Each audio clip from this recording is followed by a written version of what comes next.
जब अब्राम 99 वर्ष का था, तब यहोवा ने उसे दर्शन देकर कहा, मैं सर्वशक्तिमान परमेश्वर हूँ। मेरे सामने चौरा निर्दोष बन।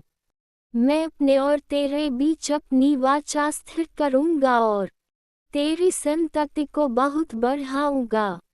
तब अब्राम मुँह के बल गिर पड़ा और परमेश्वर ने उससे कहा, जहाँ तक मेरी ओर से है, यह मेरी वाचा तेरे साथ है। तू बहुत सी जातियों का पिता होगा। अब तेरा नाम अब्राम मनहीन रहेगा, परंतु तेरा नाम अब्राहम होगा, क्योंकि मैं तुझे बहुत सी जातियों का पिता बनाता हूँ। मैं तुझे अत्यंत फलवंत करूँगा। मैं तुझसे जातियाँ उत्पन्न करूँगा और तुझसे राजा उत्पन्न होंगे। मैं अपनी वाचा को तेरे और तेरे बाद तेरे वंश के साथ पीढ़ी दर पीढ़ी सदा की वाचा के रूप में स्थिर करूँगा, ताकि मैं तेरा परमेश्वर और तेरे बाद तेरे वंश का परमेश्वर हूँ।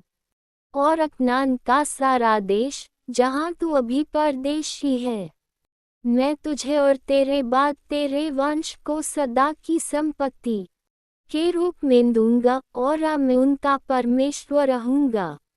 फिर परमेश्वर ने अब्राहम से कहा, तू भी मेरी वाचा को मान, तू और तेरे बाद तेरी संतति पीढ़ी दर पीढ़ी। यह मेरी वाचा है, जो तुझे और तेरे बाद तेरे वंश को माननी है। तुम्हारे बीच का हर एक पुरुष खतना किया जाए। तुम खतना कराओगे और यह मेरे और तुम्हारे बीच वाचा का चिन्ह होगा। आने वाली पीढ़ियों में तुम्हारे बीच हर एक पुरुष जो 8 दिन का हो, उसका खतना किया जाए, चाहे वह तेरे में जन्मा हो या किसी परदेशी से मूल्य देकर खरीदा गया हो, जो तेरे वंश का हो। चाहे वह तेरे में जन्मा हो या तेरे धन से खरीदा गया हो, उसका खतना अवश्य किया जाए। इस प्रकार मेरी वाचा तुम्हारे शरीर में सदा की वाचा होगी।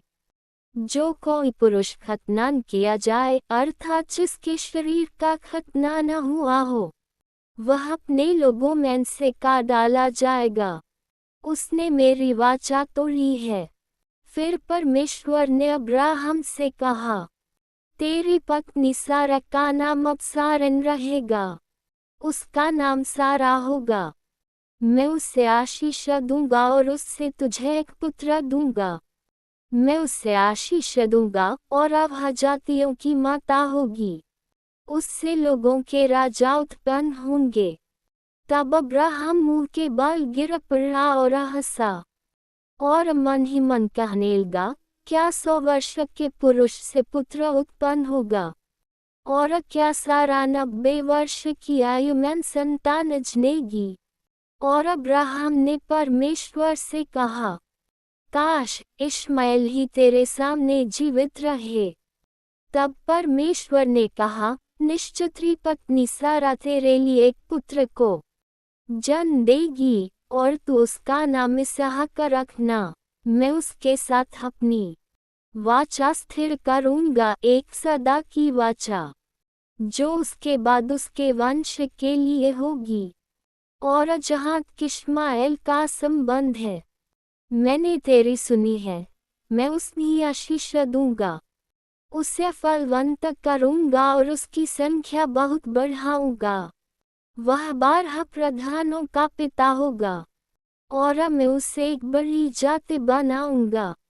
परंतु मैं अपनी वाचा इसहाक के साथ स्थिर करूंगा, जिसे सारा अगले वर्ष इसी समय तेरे लिए जन्म देगी।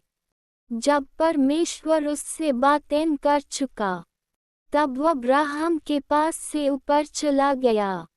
उसी दिन अब्राहम ने अपने पुत्र इश्माएल को और अपने में जन्मे तथा अपने धन से खरीदे हुए सब पुरुषों को लेकर अपने घर के हर पुरुष का खतना किया, जैसा परमेश्वर ने उससे कहा था।